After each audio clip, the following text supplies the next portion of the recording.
Assalamu alaikum. Hello and welcome to another show of Let's Talk with Pak Hab. I'm your host Mudassir Zaki from London. हमारा show Pakistan में और पाकिस्तान से बाहर रहने वाली उर्दू स्पीकिंग कम्युनिटी के लिए है। तो नाज़रीन, इस शो में जो भी लेटेस्ट डेवलपमेंट होती है या इन्फॉर्मेशन होती है या कोई भी ऐसी रिसर्च बेस्ड इन्फॉर्मेशन जिससे हमारी आवाम को, हमारी कम्युनिटी को फ़ायदा होता है, वो हम आप तक पहुँचाते हैं। और हमारे जो पोर्टल पे जो लीगल प्रोफेशनल्स हैं या जो एक्सपर्ट्स हैं, उनकी ओपिनियन भी हम आप तक जो है वो रेगुलर बेसिस पे लेके आ रहे हैं। तो नाज़रीन, आज के शो में हम बात करेंगे कोविड वैक्सीन रोल आउट के बारे में, जो पाकिस्तान में अभी कुछ हफ्ते पहले एक रोल आउट हुआ।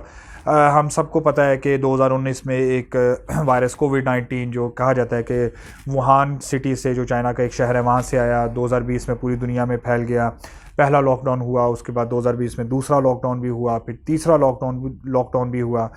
इसके साथ हमें वैक्सीन के बारे में भी काफ़ी इन्फॉर्मेशन जो है वो ख़बरों में सुनने में, देखने में आई कि वैक्सीन के ट्रायल्स के बारे में, उसकी रिसर्च के बारे में सब कुछ हुआ। उसके बाद दिसंबर के पहले हफ्ते में यूके के अंदर वैक्सीन का रोल आउट भी हुआ और लोगों को वैक्सीन लगना शुरू हुई। उसके बाद साथ साथ जो है पूरी दुनिया में अगर देखा जाए, एक बैनुल-अक़वामी तौर पे, इंटरनेशनल लेवल पे एक तमाम ममालिक के दरमियान में एक दौड़ लगी हुई है, एक रेस लगी है कि वो ज़्यादा से ज़्यादा वैक्सीन जो है वो अपने शहरियों को जो है लगाने के लिए वो सिक्योर करें, ख़रीदें।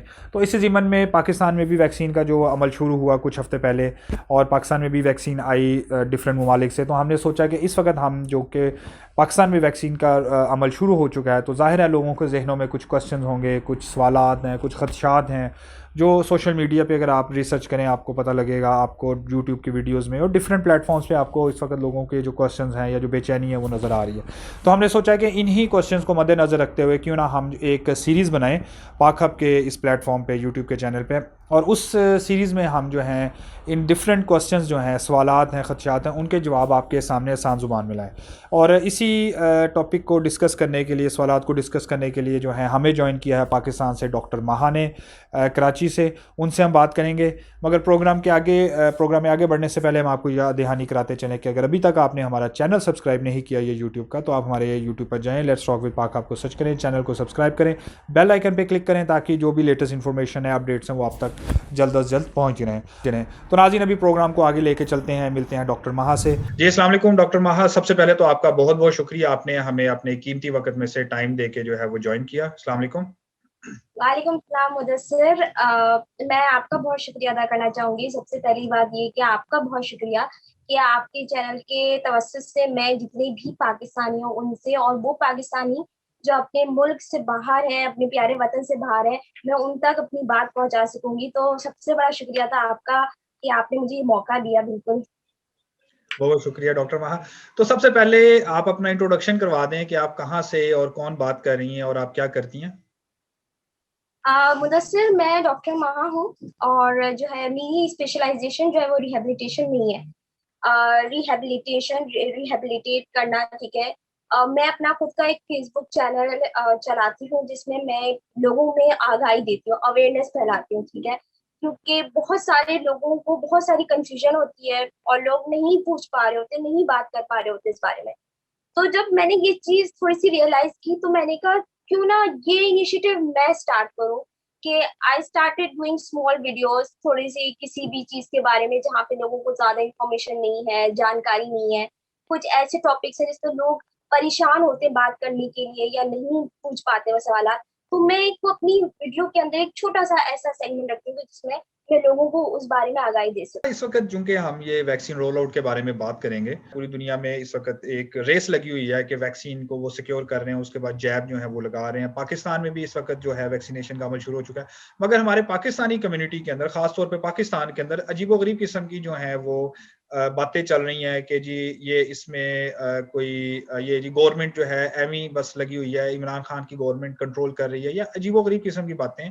और उसी सिलसिले में कुछ क्वेश्चन है, तो मैं आपसे सबसे पहले तो ये पूछना चाहूंगा कि ये वैक्सीन जो है, अगर आप मुख्तसर तौर पे बता दें, वैक्सीन होती क्या है और ये कैसे काम करती है। देखिए, वैक्सीन जो होती है ना, वो हमारे जिस्म को एक तरह से लड़ना सिखाती है, ठीक है। वैक्सीन के अंदर कुछ भी नहीं होता, हम एक किसी भी वायरस का बेजरर हिस्सा जो है वो छोटा सा हिस्सा डाल देते हैं, और वो आपकी बॉडी के अंदर इंजेक्ट कर दिया जाता है। उसका सिर्फ काम ये होता है कि ये आपकी बॉडी के अंदर जाके आपका जो कुव्वत मुदाफत है उसको जो है एक तरह से ट्रिगर करता है कि